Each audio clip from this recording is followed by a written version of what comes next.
أعوذ بالله من الشيطان الرجيم بسم الله الرحمن الرحيم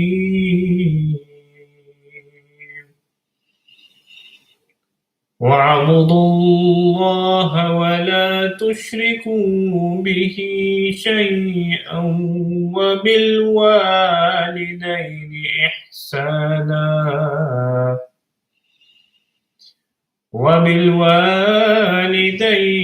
إحسانا وبذي القربى واليتامى والمساكين والجار ذي القربى والجار الجنب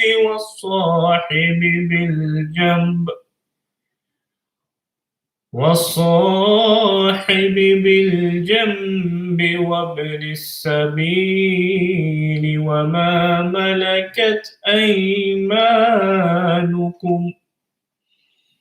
إن الله لا يحب من كان مختالا فخورا.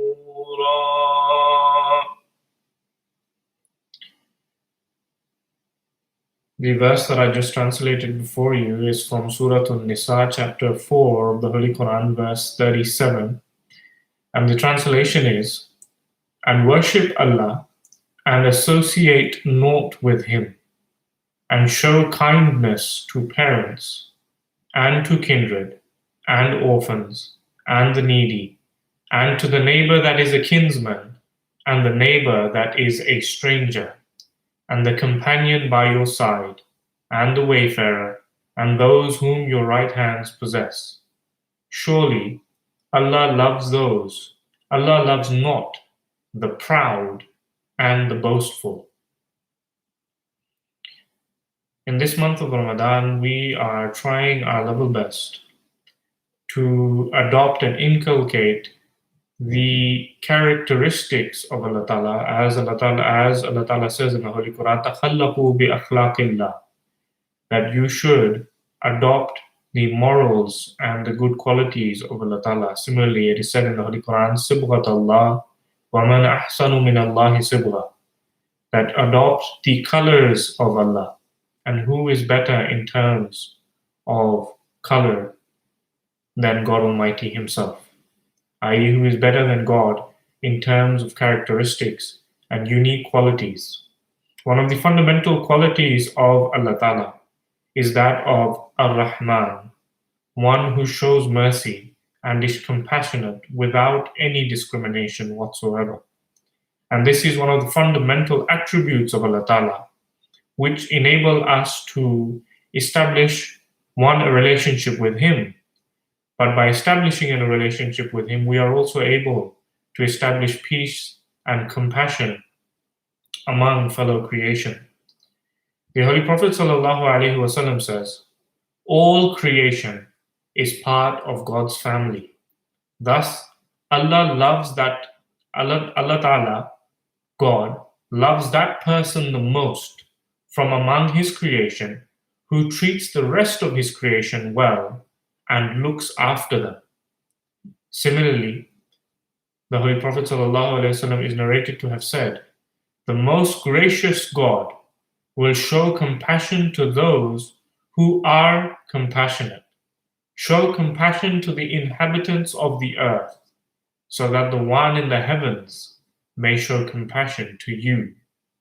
Similarly, the Holy Prophet ﷺ said, إِبْغُونِي ضُعَفَاءَكُمْ فَإِنَّمَا تُرْزَقُونَ وَتُنْصَرُونَ بِضُعَفَائِكُمْ.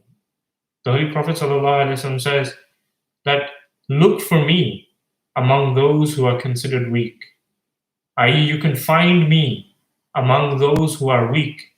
Why? Because the Holy Prophet ﷺ was here as a mercy for mankind. And one of his fundamental objectives of his mission was to help alleviate suffering and help those who are weak to be self-reliant and for them to be able to stand up on their 2 feet. So the Holy Prophet ﷺ says, "Look for me among those who are considered weak, because you are granted sustenance and help from God due to those who are weak." Meaning that you become deserving of God Almighty's grace and mercy by helping those who are weak. Otherwise, we are not deserving of compassion if we are not ourselves compassionate. Similarly, the Holy Prophet ﷺ said, "There are many people whose appearance is messy and dirty and are rejected from every door. However, if they swear that something will happen, if they take an oath that something will happen by trusting in Allah Ta'ala, then Allah makes it so." It just goes to explain that we cannot judge people by the way they look. True grandeur and true honor is in piety.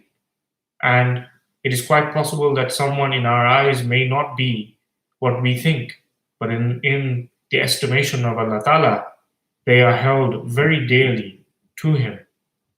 Similarly, the Holy Prophet ﷺ explained once, "Do you know who is poor and penniless? Do you know someone who does not have a penny to his name?" The companions responded, "One who has no wealth."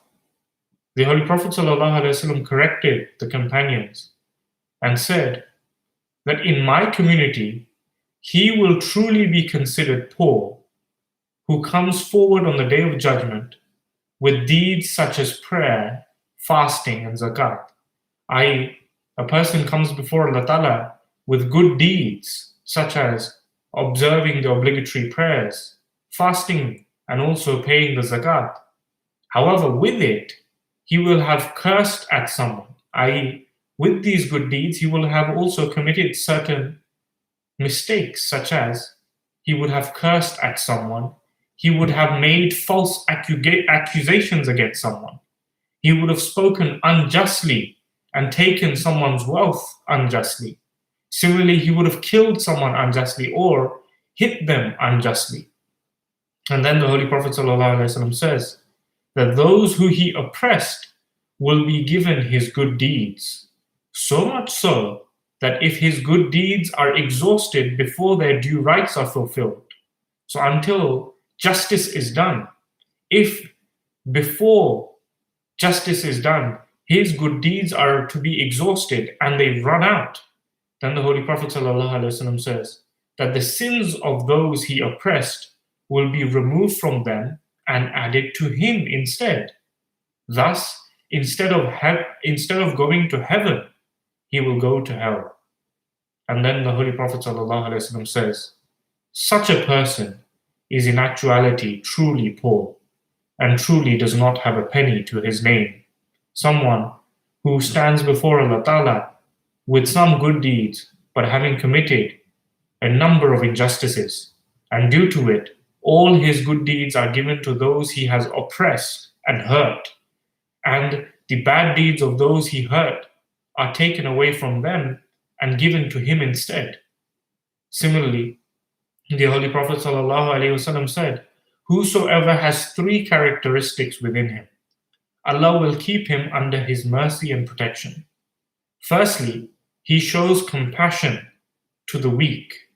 Secondly, he shows love to his parents.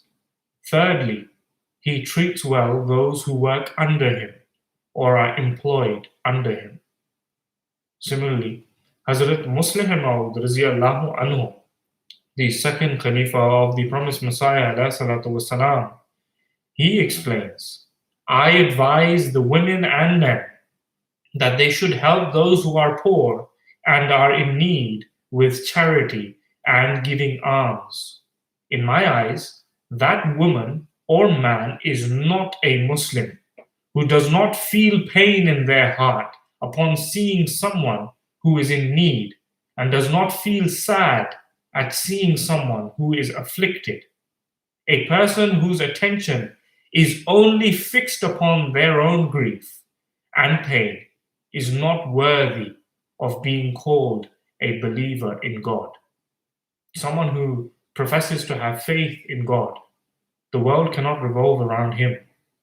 They cannot be self-centered. They need to do to the sake of Allah Ta'ala, due to the attribute of God's compassion and mercy. They also need to have compassion and love for the rest of creation, which the Holy Prophet ﷺ declares to be the family of God. Similarly, the promised Messiah ﷺ, he explains, every individual should analyze themselves every day. To what extent do they show compassion to their brothers? This is a great responsibility upon man, which will be judged by God Almighty. In the Hadith, it is stated that on the day of judgment, Allah Almighty will say, I was hungry, but you did not feed me. I was thirsty, and you did not give me drink. I was ill, and you did not come to check upon me. Those who will be asked these questions will say, O our Lord, when were you hungry that we were unable to give you food? When were you thirsty that we were unable to provide you drink? When were you ill that we were not able to come and check upon you? Allah Ta'ala, God Almighty, will reply upon this, that my servant was in need of these things. However, you did not show compassion to him. Showing compassion to him is like showing compassion to me. In the hadith, the literal wording that is being used is that you would have found me with my servant if you had come to show compassion in those times. Similarly, the promised Messiah ﷺ further states, the fact is that showing compassion to the creation of Allah is a great matter which Allah really loves. The faith of such an individual who shows compassion to his weak brother for the sake of Allah is strengthened due to his sincerity. So this is a very important lesson that we all must learn. The basis of our relationship with Allah Ta'ala is of love. If we love Allah, then we must also love His creation.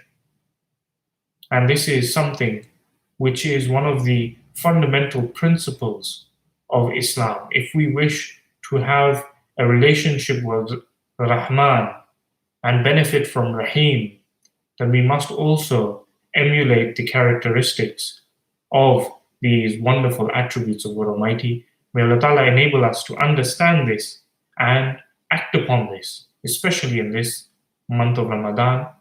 And may He forgive us for our faults, especially during these 10 days as we seek His forgiveness.